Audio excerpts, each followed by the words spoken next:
few of those answers are coming through. Transmission lines, transmission lines, lack of investment capital. Very much the answers are going towards transmission line. Does anybody want to comment on that? You can raise your hand and I'll make my way to you. Or is it still a shy morning? We'll keep to our phones for the time being. But transmission line is very much emerging as the main answer for this, with lack of investment capital following shortly. Now, the next question will take us further along the conversation. Okay, we've still got a few responders coming through there. The next question is, what is one area that African financial institutions should prioritize to improve access to power at scale across Africa? We have base power for industry, rural electrification, renewable energy solutions, supporting public entities, and equity investments into private sector. Now, repeating that question, what is the one area that African financial institutions should prioritize? Renewable energy solutions coming out majoritarily there, followed shortly by rural electrification, base power for industry, equity investments into private sector.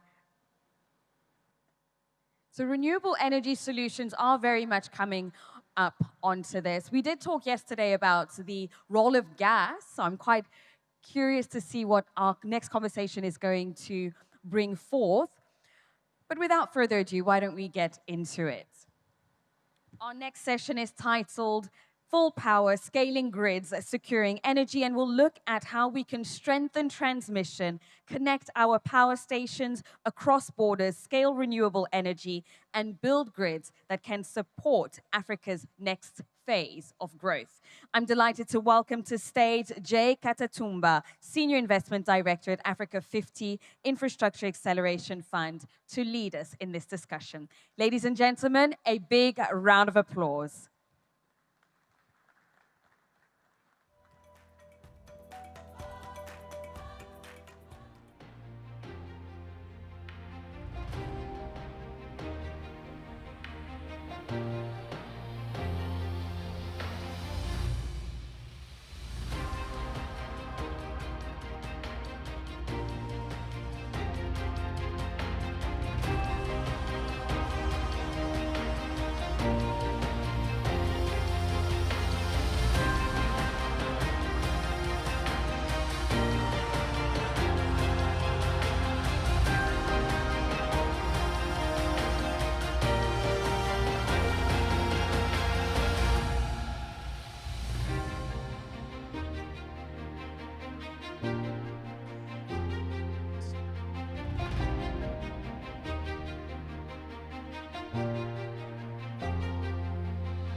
Okay, good morning, everyone.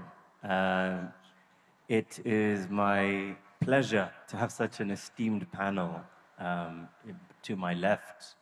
And very shortly, I will ask them to briefly introduce themselves before we go into the topic at hand. I will start by first framing the conversation. I think it's been so well framed by the questions that came up, which is, what should we be focusing on? Is it power generation? Is it transmission? Is it distribution? Is it affordability? Is it the credit quality of our utilities? And we are going to solve that question today. By 11 a.m. this morning, this panel will have you leaving with answers and hopefully commitments on what they will each be doing in their respective domains. So I'll start by asking each of the panelists to briefly introduce themselves, and then we'll go into it, shall we? Hello, everyone. My name is Pakinam Kafefi. I'm the CEO of Taka Arabia, a company that was established in 2006 in Egypt. We're currently the largest private energy and utility, one of the largest private and utility companies in Egypt, listed in the stock exchange. We're working in gas downstream, power, energy and generation and distribution, water desalination, and oil marketing. We're growing in Africa. We believe that we're Africans. We want to be in as much as countries because we are one continent. We already have a small presence in Tanzania and Mozambique, and we wish we would have more presence. Good morning. My name is Engineer Timothy Mgai. I'm the Deputy Managing Director from TANESCO, but now I'm the Acting Managing Director because he's on another side. Thank you. TANESCO is a vertically integrated company responsible for generating, transporting, and distribution of electricity in Tanzania. That is our core business and function. Thank you.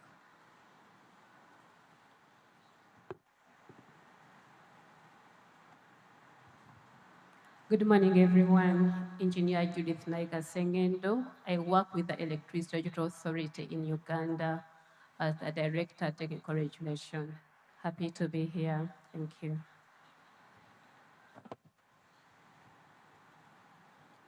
Good morning, everyone. My name is Engineer Kipkemoy Kibias.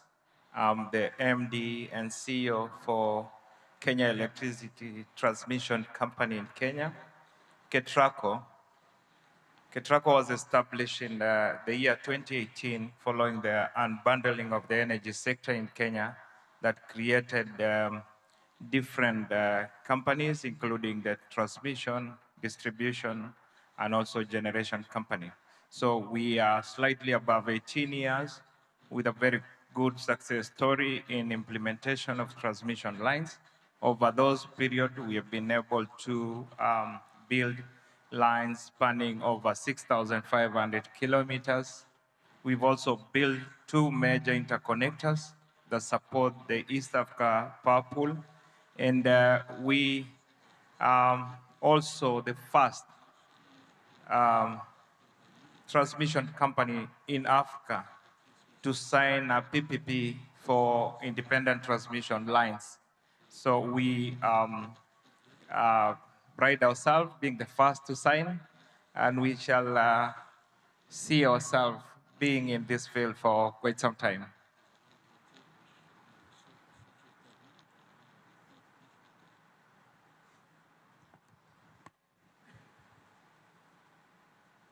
Good morning. Leo Costali is my name.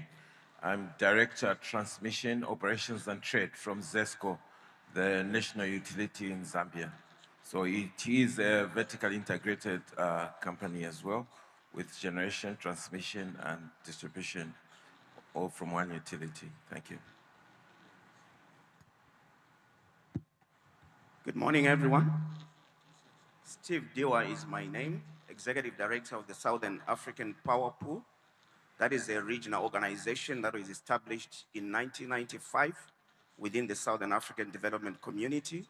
It's operating within the 12 mainland states of SADC with an installed capacity of 82 gigawatts, and it's looking after a population of almost 400 million. Our mandate being to coordinate electricity operation within the region. Thank you. So there you have it. We have 2 national utilities, including one from the host government. We have an IPP from the private sector. We have a national regulator, and we have a transmission represented here, as well as a power pool as well. I think that should make for a very interesting discussion.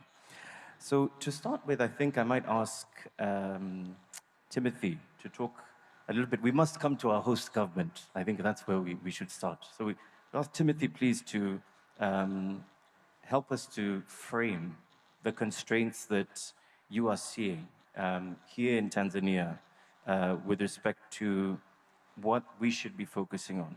Is it the insufficient transmission capacity? Is it weak utility finances? Is it the absence of available investable projects? Yeah, thank you, moderator.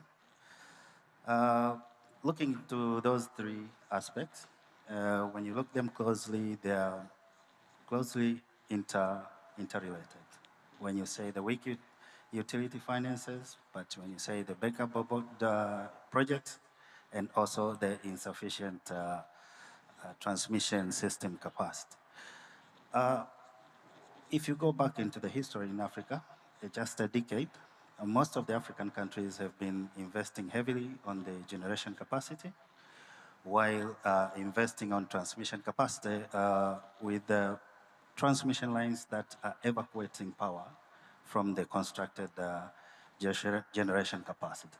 Now, comparatively, if you look into the integration aspect or interconnection aspect of transmission system infrastructure, that is a very little component of investing on the transmission system network. So if you look into those three, I would say insufficient transmission system capacity is still the bottom, because now we have not been able to fully utilize the generation capacity that we've been constructing while forgetting about the interconnection, where every other countries can enjoy the reliable network, the reliable power supply, but also at lower cost, depending on the available generation capacity in the respective country. In Tanzania, we also have faced those challenges of the transmission system network bottleneck, and the government has initiated two critical projects. We have a 41 portfolio, but the most critical project is the grid stabilization project. We call it Grid Imara, where we are going to construct a substation and associated transmission line across every major city and districts. That will ensure reliable power supply to the consumer and other productive sectors. But we have another rehabilitating project. We call it transmission rehabilitation project, where we have earmarked some of the substations which were constructed in old days. So we have to upgrade depending on the changes of the technologies to use the new equipment to go with the new projects. So as to say, weak utility financing and absence of bankable projects, it's still essential to have them, but the transmission bottleneck is the enabler of all these two. So you can have a bankable document, but it's a generation, and you can still not transmit across the border. So I think the most prominent here is the transmission network system infrastructure, as far as interconnection also is concerned. Thank you. Thank you. And Pakinam, I'm coming to you next, because you're speaking on behalf of private capital in the room and around the continent of Africa and potentially globally.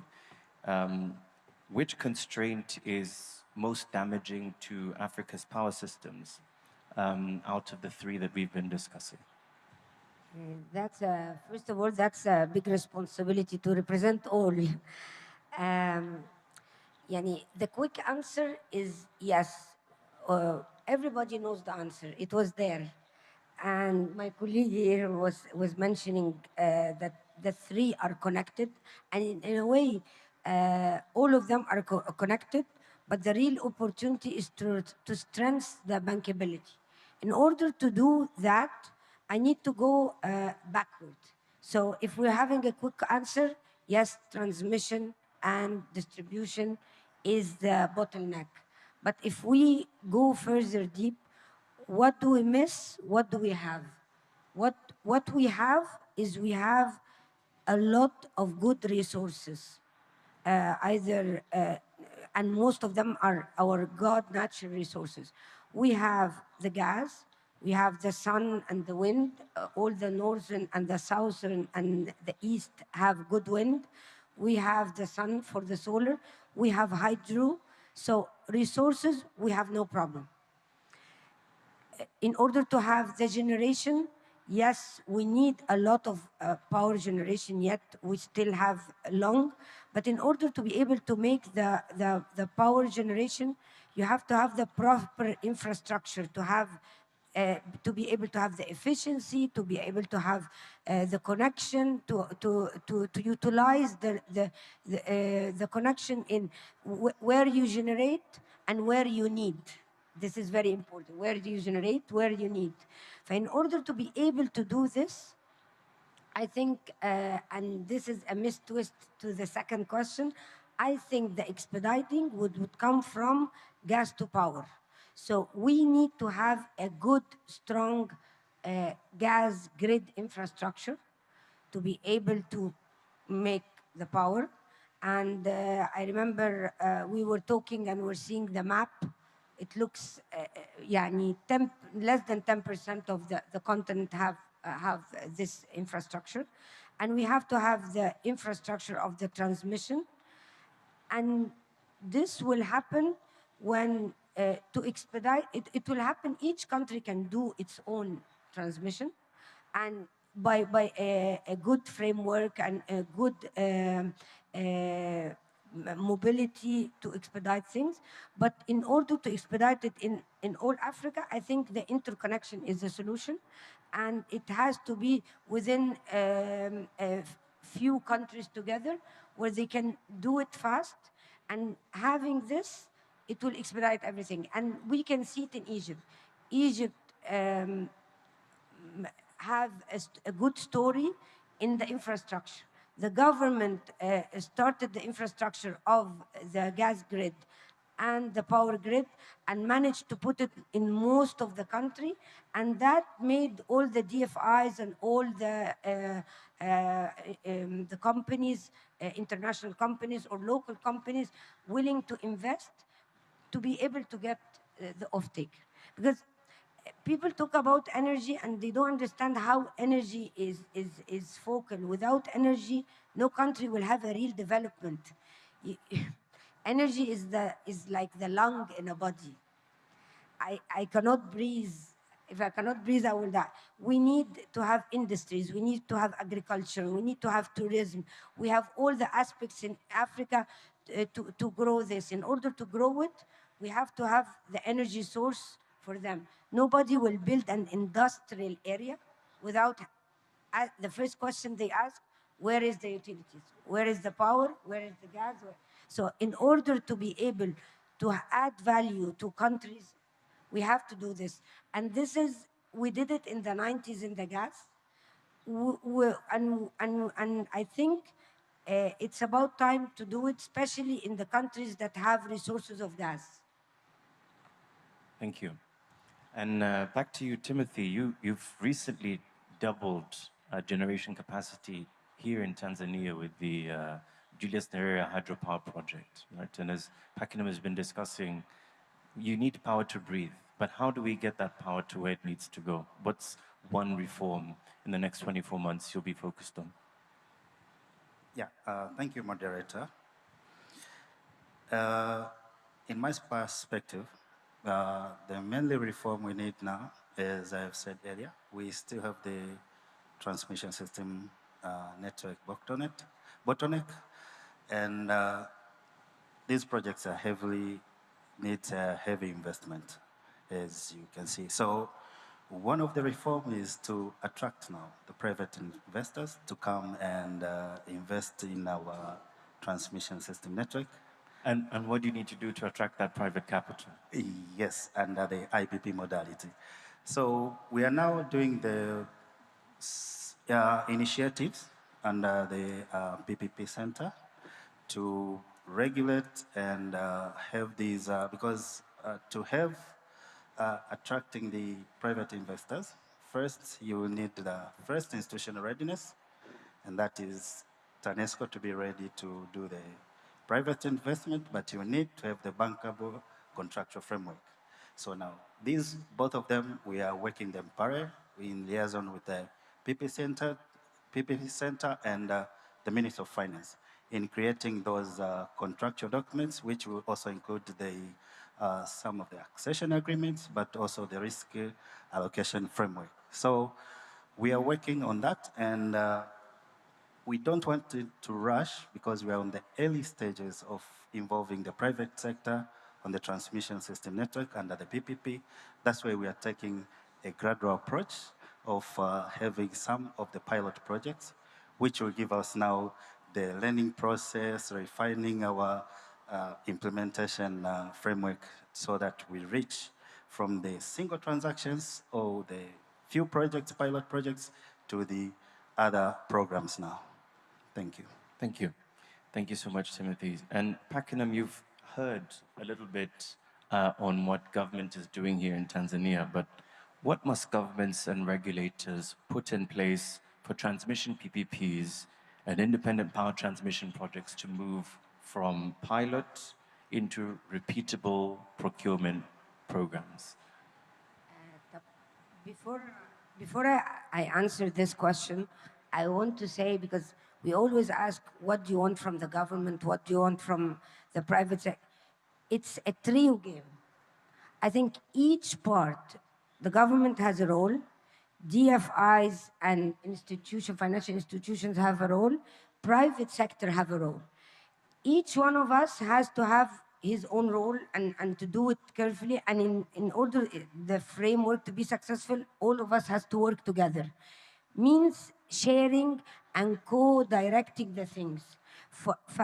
When I ask the government, I will ask them for a clear, stable, long-term policy framework. But I'm not going to ask them this alone. We want to co-share and have a dialogue to be able to do it together. And this is what we were asking Egypt about. So if I'm going to ask the government, make me a stable framework, and I'm not, as a private sector and a DFIs, helping, consulting, giving the ideas of successful stories happen before in other countries, what is the failures in other countries, how to prevent this. We're not inventing the wheel, you know? So it's a co-dialogue and a sharing together to be able to do this fight. Yes, I'm asking them, but we're willing to help. Okay? This is one. Two, a clear tariff and willing for long-term projects. Investors need feasibility. Investors need clearance. A plan, a strategy plan, a clear strategy from the government, what they are going to do in the next 10 years. What is the short-term plan? What is the medium-term plan? What is the long-term plan? So the private and the financial institutions and DeFi's plan based on this plan. But again, this plan, if it's needed help, Bardo, it's easy to help because what is short, what is medium, what is long. These are two fundamental things. I think, as I said, a regular dialogue between government and private sector players, co-creating solution, not negotiation deal by deal, co-creating solution. So, Judith, you've heard what the private sector is asking for.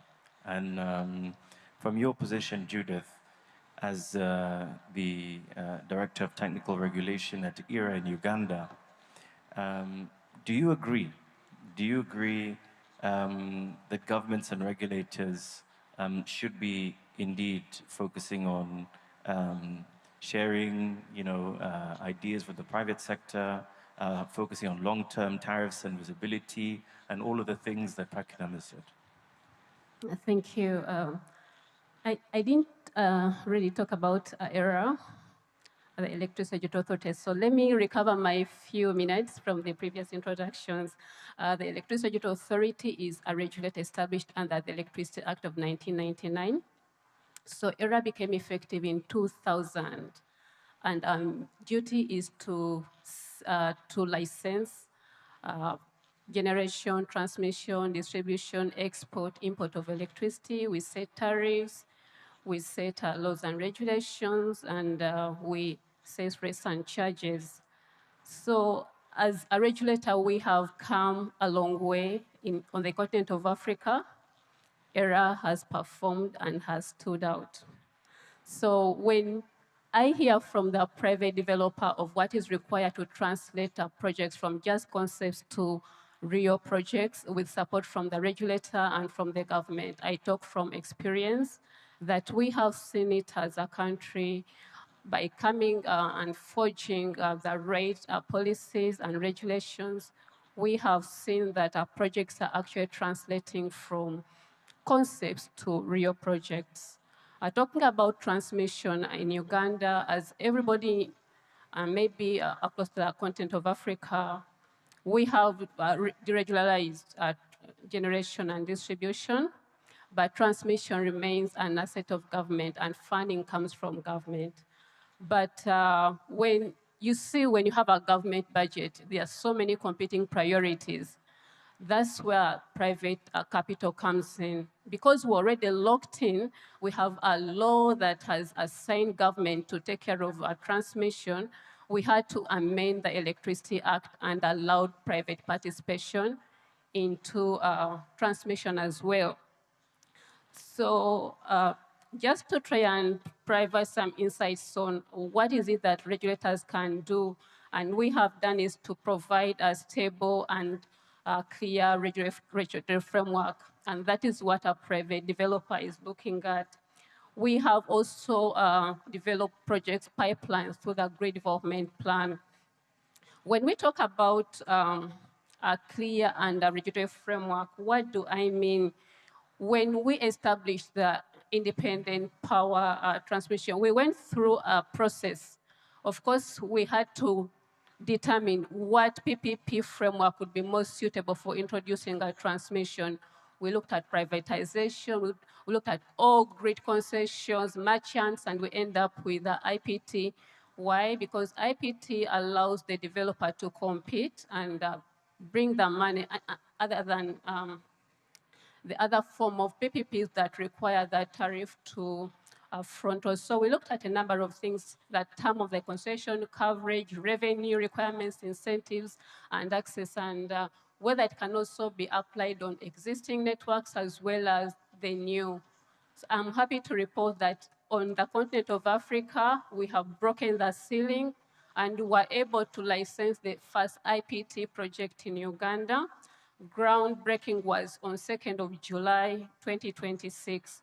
Why have we been able to achieve this? Is because of the clear and transparent regulatory framework. We formulated the IPT regulations. Our tariff methodology is very clear. We have established roles and obligations for the ministry, the transmission company, for the regulator, and the stakeholders. There are mechanisms to determine the roles and obligations of each, and then dispute resolution mechanism. I can also talk about the sector sustainability. Uganda, the electricity sector is self-sustaining, that every cost an investor puts into the network you are able to recover it through the electricity tariff. And also the tariff is not a rigid model. It takes care of what happens around us. You have seen the global factors that have affected a number of operations, leading to inflation, high exchange rates. When you talk about oil and gas, all these interfere with the tariffs. So the models keep updated on a regular basis, and to take care of such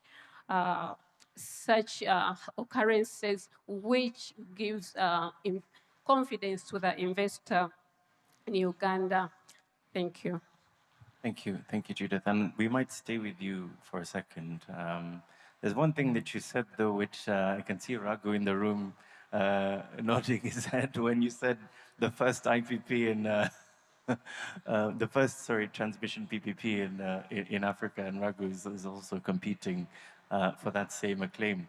But we will we will move that on in jest and say that as you look at transmission, storage, and system management in general across that entire ecosystem and the investments that go into that, which ones are urgent if African grids are to integrate new generation without increasing congestion?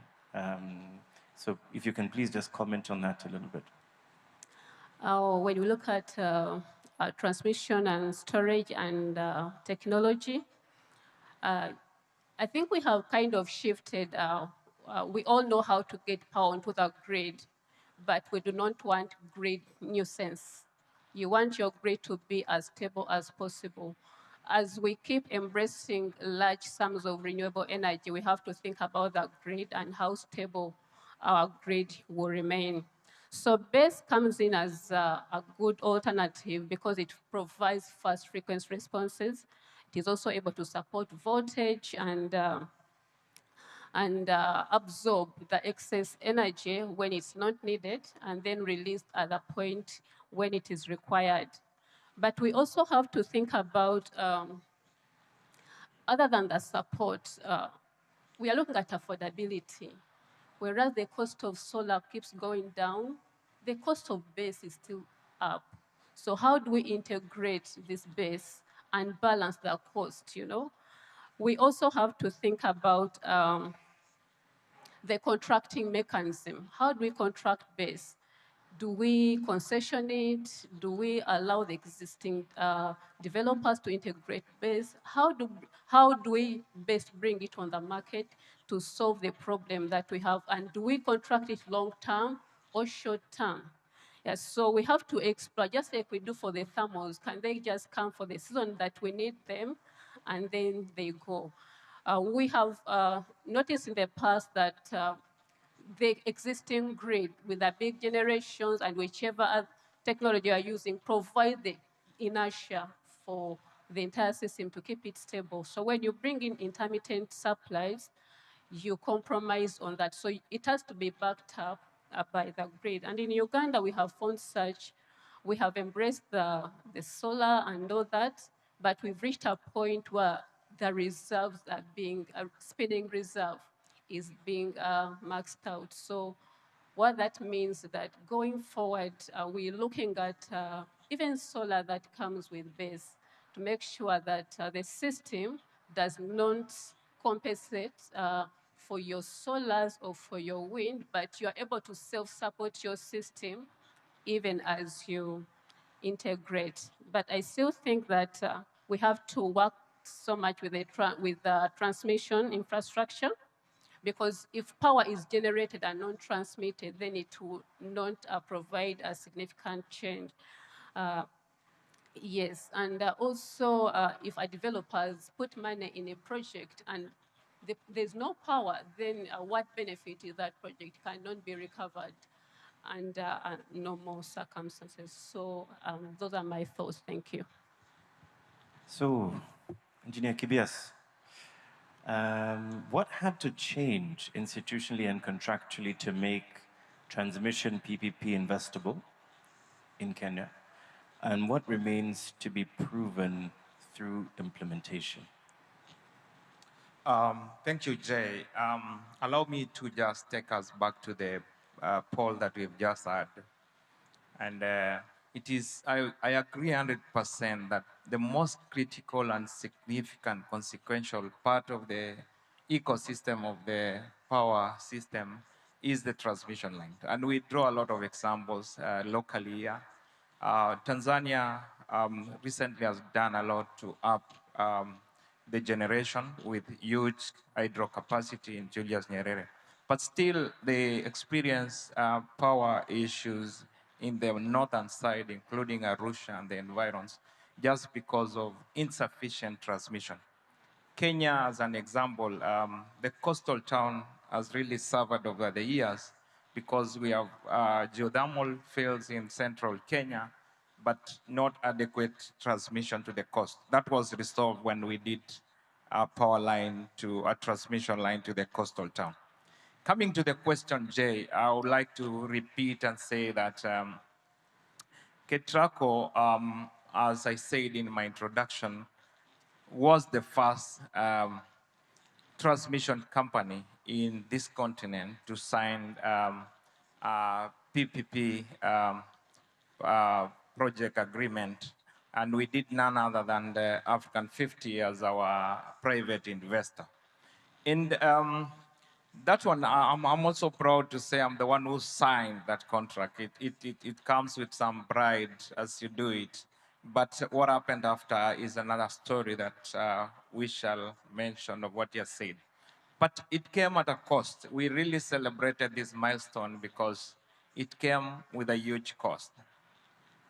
A team here, I think, seated with us, minds like Ragu from African 50, a guy here like Mashud, had to spend nights, late nights, to negotiate and come to a project agreement that was acceptable first to the public, to the Kenyans. So we celebrated because that came with a cost.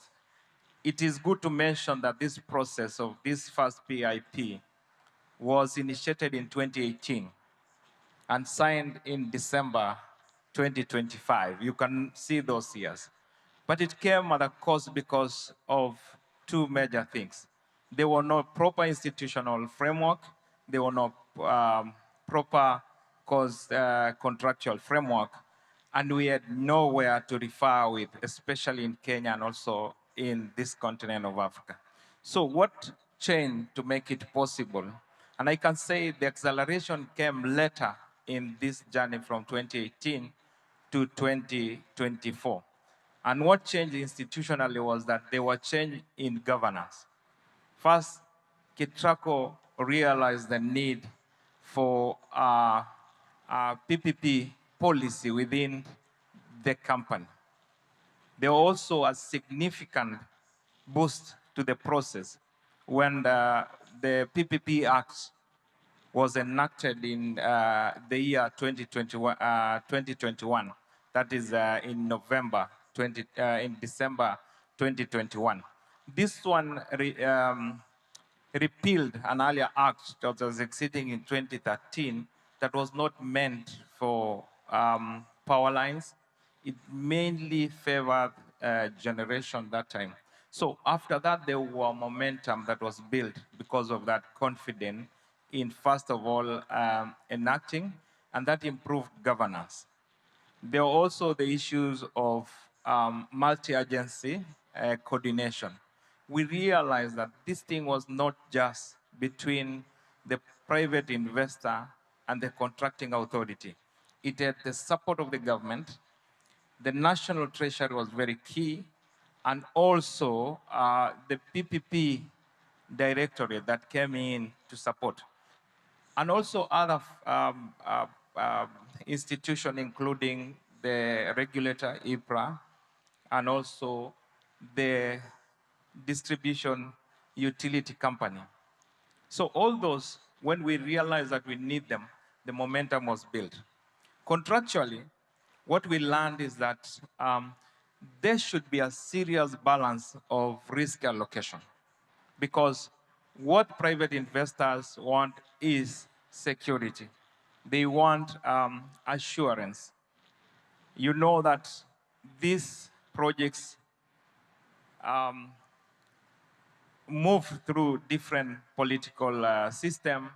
It moves through different election cycles, and there should be something that the investors can be secured that the project will proceed even when there is change of government. So that is one of the things that contractually you need to give the risks, including things like way leaves, including like acquisition of land, all those things. There is also the security of regular and consistent payments.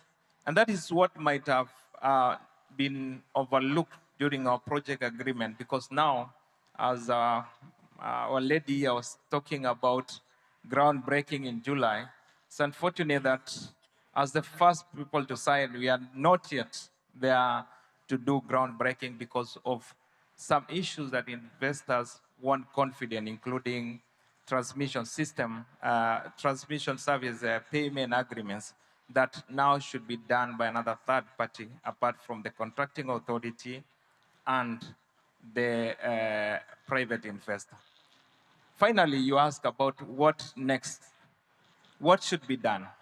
What should be done now is to prove to Kenyans, to prove to Africa that indeed there is advantage of doing transmission project under PPP. And that is to demonstrate the efficiencies that come out of private sector involvement in building of lines. So we want to see this project being built within time.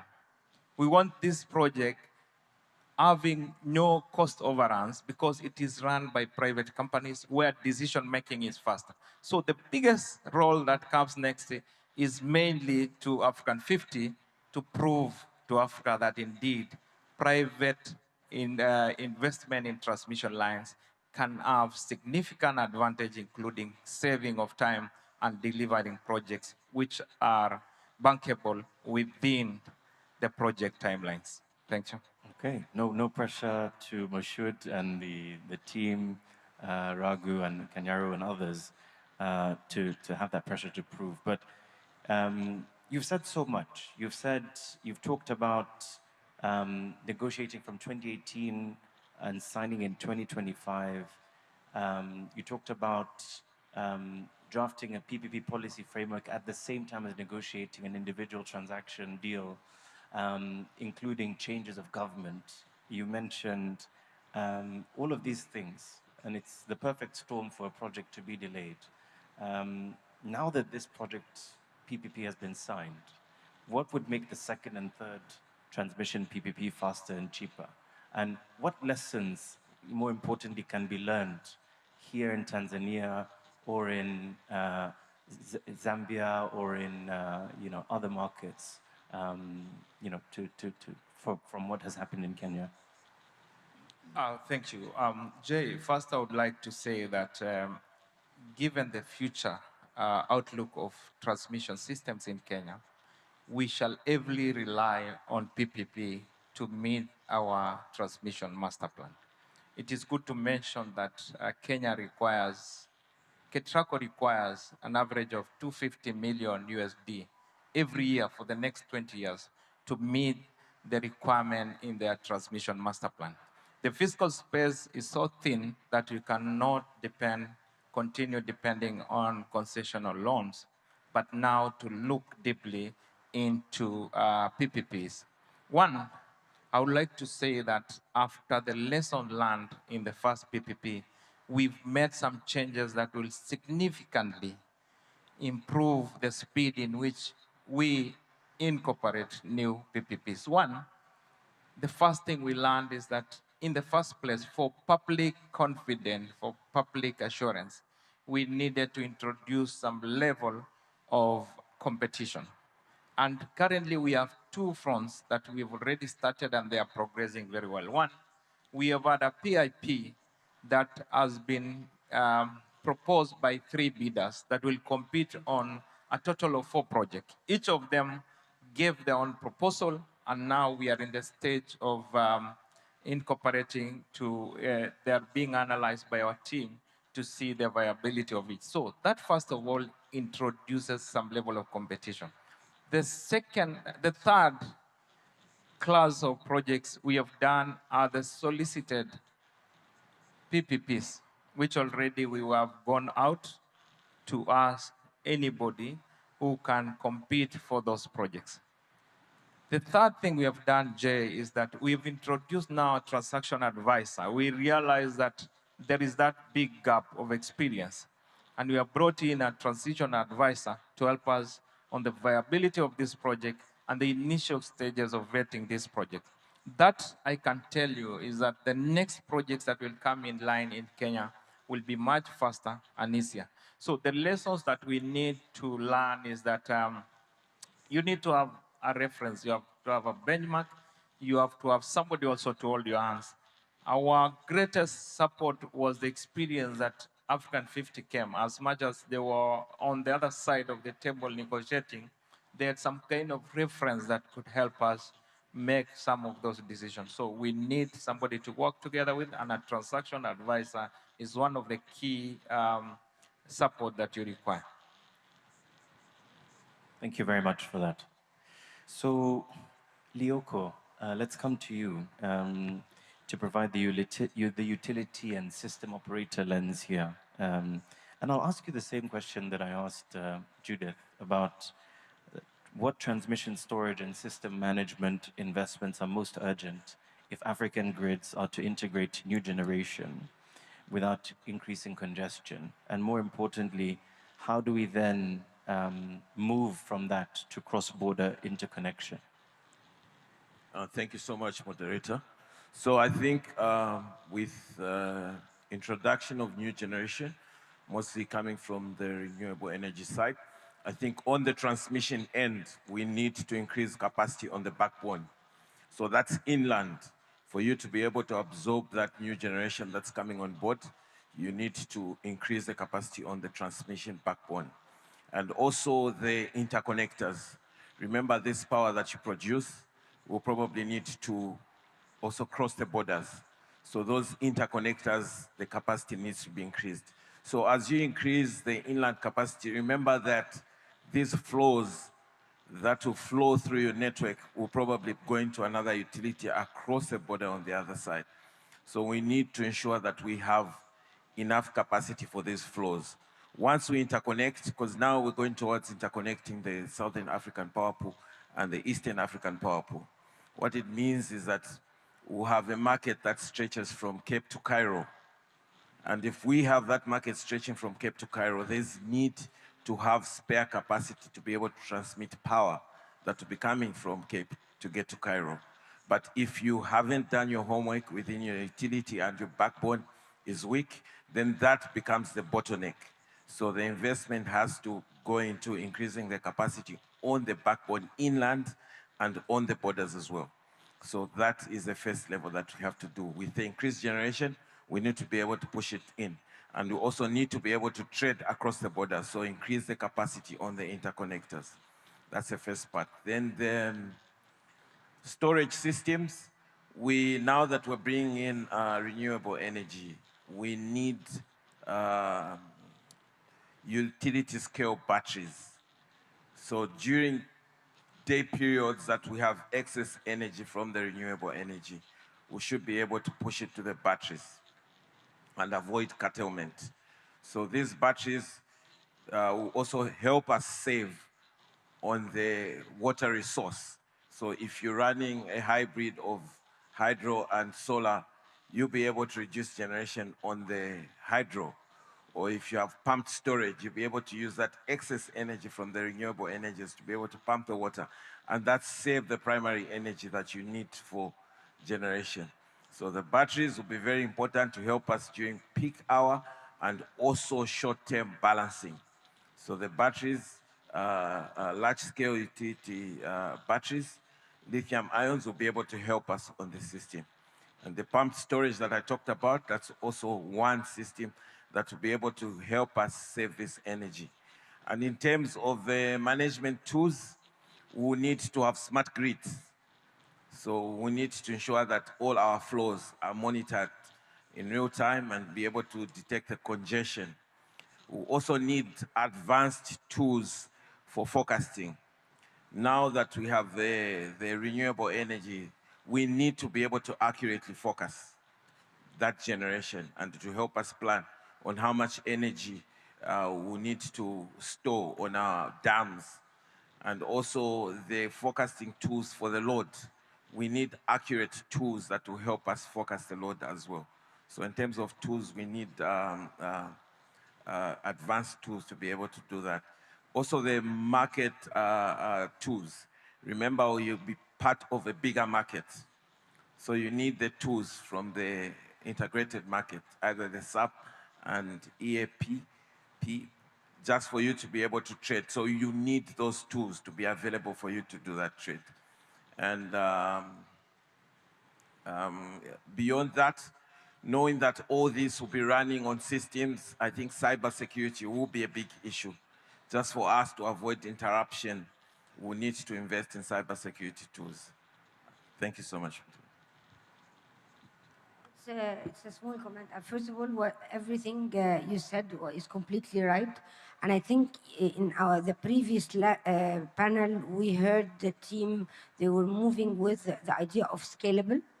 And my comment is, I think this is why we need to focus. There are things private sector will be able to do and expedite in, and there are things they will not. Transmission interconnection and expediting in it, the first movers has to be governments. And all governments have budget, and they have to utilize their budget wise. This is why it's the first thing. When you were talking about renewables, renewables need only trust. The first project, maybe it's not that scalable. Once the private sector did it, they manage their money in time, the receivables, everything is okay, then you will find yourself putting the regulations and everybody is running to capture the future investments of renewable. Same apply to gas, same apply. So the generation itself can be, the movers are private and DFIs and all the investments. But transmission, in order to be scalable, interconnection has a lot of relation in politics, certain budget, it has to be, at least the first mover should be, I don't think it's a problem to have a private sector investing in transmission, as long as there is a proper framework and wheeling and stuff. But with the scale the first panel mentioned, with what you are saying, and we want to expedite and we need to invest in a lot, I think this has to be governmental with the cyber technology. And that's a very good segue, Pakinam, to bring in Steve, because the Southern African Power Pool, I believe, dates back to 1995. So a very, very long time ago. What has enabled power trading to work within the Southern African Power Pool? And what still prevents available electricity from moving efficiently between surplus and deficit markets? And maybe you talk a little bit more about the regional integration between geopolitics in Southern Africa as well. Thank you, Jay, for that question. I believe the creation of SAP was actually driven by utilities like ZESCO that realized that for them to operate efficiently, they needed an ecosystem that was beyond their national borders. And remember, even before it was formed, they did have relationships with neighboring countries. But SAP created an opportunity where they could now operate without necessarily going through detailed negotiations to get into PPAs for power transactions, but they would actually be able to use a platform that had rules that managed it. So in terms of why has it been successful, the first thing is when SAP was created, it took advantage of already existing cross-border interconnections. While those were created through other bilateral arrangements, but SAP took advantage of them to then get more trading going on. SAP realized that besides bilateral agreements, there was opportunity to have more short-term trading. This started off in a cooperative manner, what we call the short-term energy market, which started as early as 2001. Then it gradually grew, meeting the needs of the members, moving from a cooperative market to then a competitive market. We then saw the day-ahead market coming in as the dominant one, but still with an intraday market created to meet even more short-term needs. There was even a realization that you still needed something longer than the day-ahead market. We then had the week ahead. We had the month-ahead markets launched in 2016.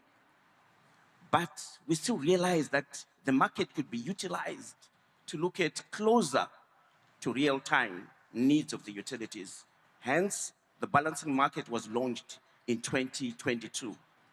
And all I want to say is the growth of the market was actually based on learnings from those other markets that had gone before SAP, but then adapting those solutions to meet Southern Africa's requirements.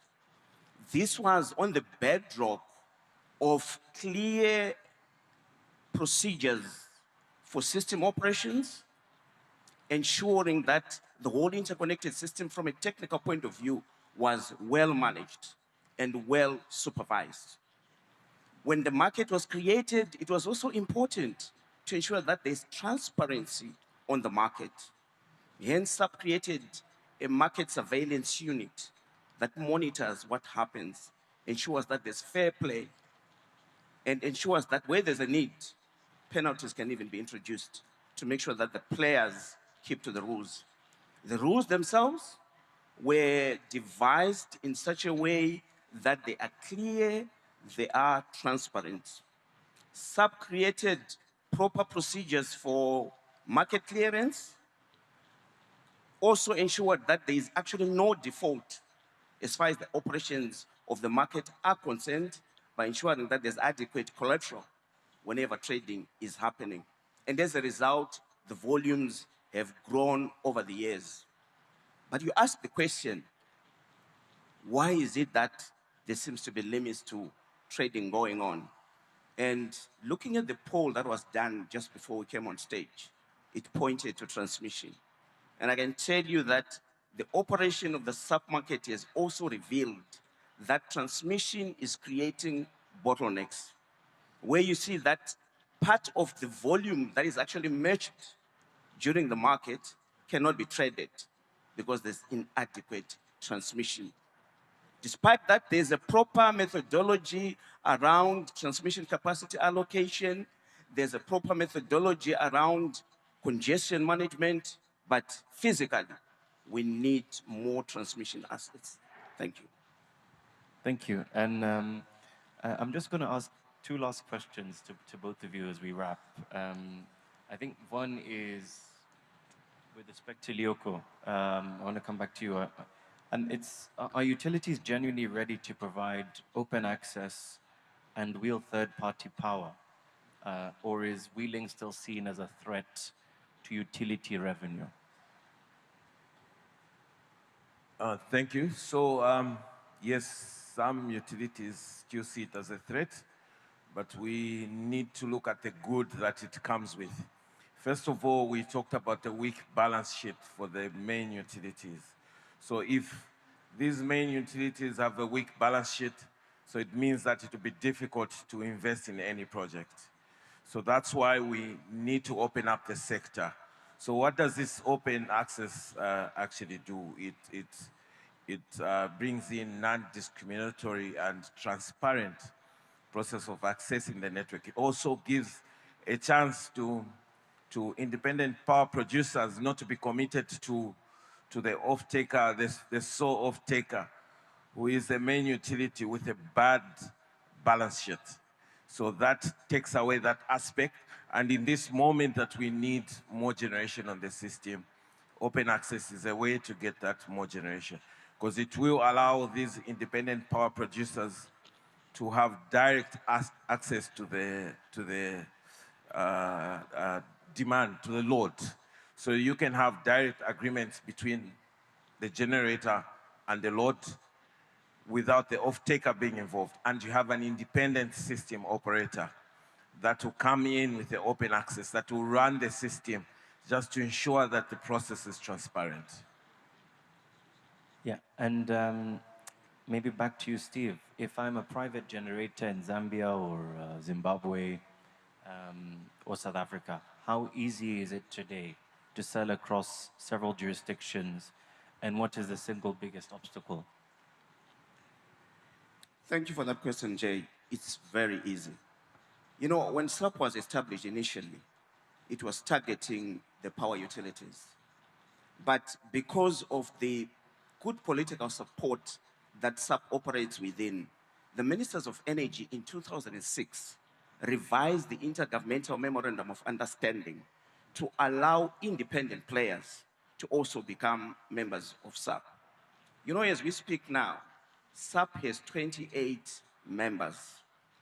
And you can do your maths. The national power utilities are only 12, which means the 16 are actually independent players. And they are located anywhere within these member states.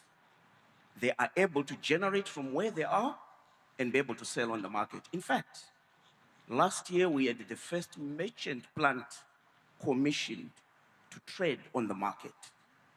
So the rules and the platform will allow a generator situated anywhere in the SADC region, at least at the moment in the mainland states, to be able to trade as long as there's enough transmission to do so.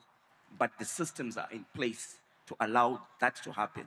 Number two, it also allows traders to come on board. They can become market participants and be able to buy and sell power on the stock market. Thank you very much for that. And I'm sure we have all learned and heard a lot today. What we're seeing is that generation is necessary, but grids, credible counterparties, and open markets are what are going to turn megawatts into growth. So it's time to stop talking and start doing and take action. So thank you very much for your time, panelists. I would like to thank you, Pakinam, Timothy, Judith, Kibias, Likio, and Steve. Thank you very much for coming to join us this morning. And we'll now hand it back to our moderators to take us forward from here. Thank you.